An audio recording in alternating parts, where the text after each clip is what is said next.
പള്ളിക്കിലാറിലെ ജലനിരപ്പ് ഉയർന്നു. കരയിലുള്ളവർക്ക് ജാഗ്രതാ നിർദ്ദേശം നൽകി.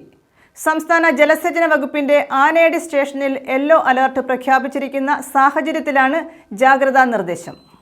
നദികളിലിറങ്ങാനോ നദി മുറിച്ചു കടക്കാനോ പാടില്ലെന്നാണ് ജാഗ്രതാ നിർദ്ദേശം. തീരത്തോട് ചേർന്ന് താമസിക്കുന്നവർക്കാണ് ജാഗ്രതാ നിർദ്ദേശം നൽകിയത്. അധികൃതരുടെ നിർദ്ദേശാനുസരണം പ്രളയ സാധ്യതയുള്ള ഇടങ്ങളിൽ നിന്നും മാറി താമസിക്കാനും നിർദ്ദേശം നൽകിയിട്ടുണ്ട്. കഴിഞ്ഞ വർഷക്കാലങ്ങളിൽ പള്ളിക്കിലാറിന്റെ സമീപ പ്രദേശങ്ങളായ കരുനാഗപ്പള്ളി താലൂക്കിലെ തഴവ, തൊടിയൂർ പഞ്ചായത്തുകളിലും കുന്നത്തൂർ താലൂക്കിലെ ശൂരനാട് വടക്ക് തെക്ക് പഞ്ചായത്തുകളിലും പ്രളയം ദുരിതം വിതച്ചിരുന്നു. പള്ളിക്കിലാർ കരകവിഞ്ഞൊഴുകി വീടുകൾക്കും കൃഷികൾക്കും നാശം സംഭവിച്ചിരുന്നു. ഈ സാഹചര്യത്തിലാണ് അധികൃതർ ഉത്തരവ് പുറപ്പെടുവിച്ചിരിക്കുന്നത്. വരും മണിക്കൂറിൽ ശക്തമായ മഴയ്ക്ക് സാധ്യതയുള്ളതിനാൽ ജനങ്ങൾ ജാഗ്രത പാലിക്കണമെന്ന് തൊടിയൂർ ഗ്രാമപഞ്ചായത്ത് വൈസ് പ്രസിഡന്റ് തൊടിയൂർ വിജയൻ അറിയിച്ചു.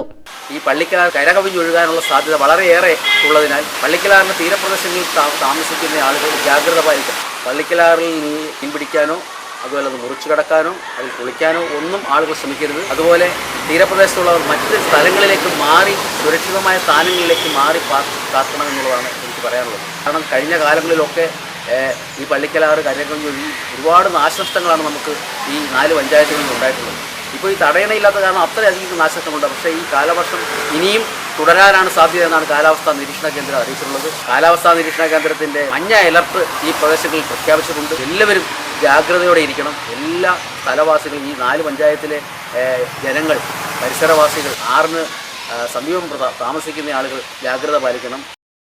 News bureau, Karunagappally.